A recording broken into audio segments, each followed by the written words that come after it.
I have always been fascinated by the created world. In it, we see the reflection of God's attributes, His power, and His divine nature.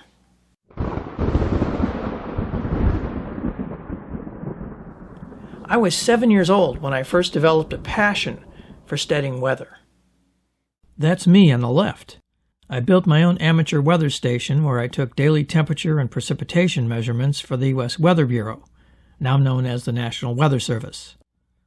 The spark that ignited my interest was this little golden guide which I still use in my classes. The basics have not changed since then, but the technology we use to collect and disseminate information has taken a quantum leap. We now have direct access to real-time weather information, the same data used by professional meteorologists. In our class on meteorology, we use the Golden Guide as a foundation for more advanced concepts, which helps students make sense of the seemingly chaotic motions of the atmosphere. At age 20, I enlisted in the Navy, where I served as an aerographer's mate. That's the traditional Navy designation for a weatherman. I started out as an instructor and a forecaster's assistant, but I was soon promoted to forecaster, where I moved from ship to ship to provide meteorological services. After leaving the Navy, I did a short stint with the National Weather Service, where I launched radio sound balloons like this and analyzed the upper air data transmitted by these instruments. I still maintain close connections with the National Weather Service as a volunteer severe storm spotter and a snow observer. So what started as a hobby became a profession and has become a hobby again.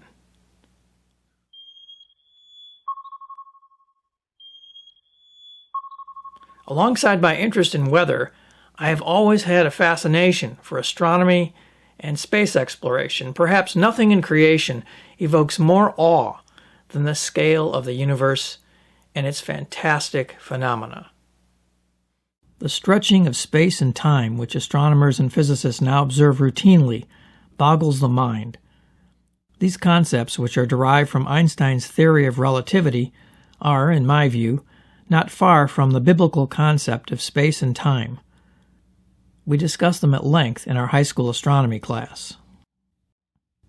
But observations and measurements are still the basis of astronomy, and of all science, in fact.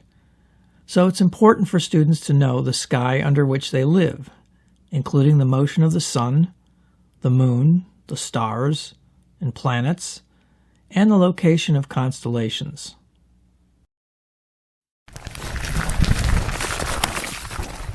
Geology is a hobby I took up a little later in life, but it must have been contagious because my daughter became a professional geologist.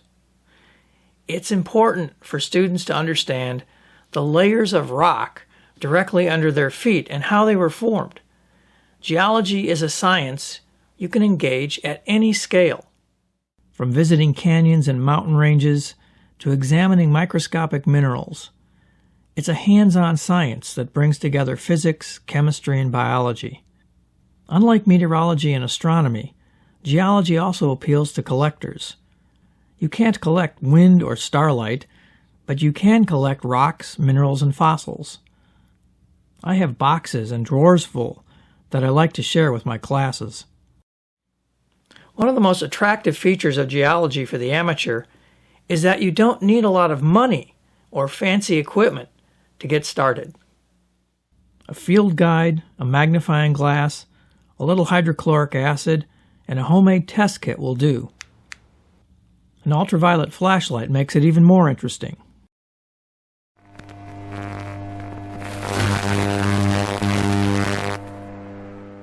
Now, I have more dangerous scientific fascinations, specifically with radioactivity, spectroscopy, and high-voltage electricity. In fact, I teach a summer course on radioactivity. These interests intersect the other sciences I teach, and I like to demonstrate them in my classes. Some minerals, like uranium, thorium, and even potassium, are radioactive. All of these have been used in the production of some consumer products.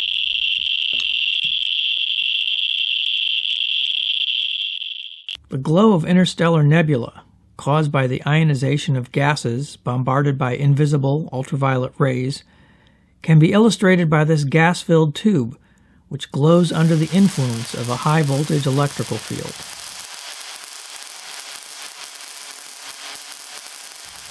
My wife hates that machine. I have way too much fun teaching science.